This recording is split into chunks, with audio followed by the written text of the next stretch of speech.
আজকে গেছিলাম এক ভাইয়ের মাছের পুকুরে খাবার দেওয়া দেখতে। তার পুকুরটা কিন্তু বিশাল বড়। প্রতি বছর এখান থেকে বিভিন্ন ধরনের মাছের চাষ হয়। আমরা যেগুলো বাজার থেকে কিনে খাই আর কি।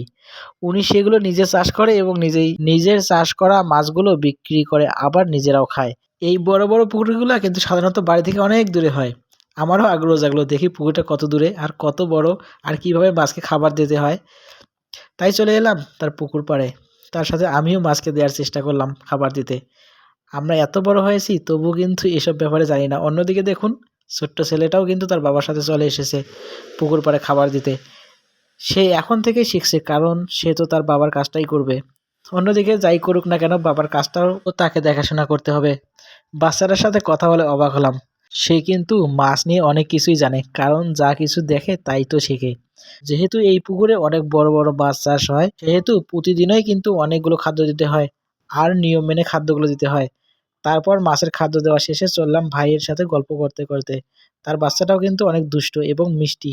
তাই তো আমরা ৩ জন মিলে গল্প করতে করতে চলে আসলাম। আমি চেষ্টা করি প্রতিনিয়ত নতুন নতুন কিছু আপনাদের সাথে শেয়ার করার। আমার ভিডিওগুলো আপনাদের কাছে কেমন লাগে অবশ্যই জানাবেন। ছোট বাচ্চার হাসিটা অনেক কিউট, তাই না?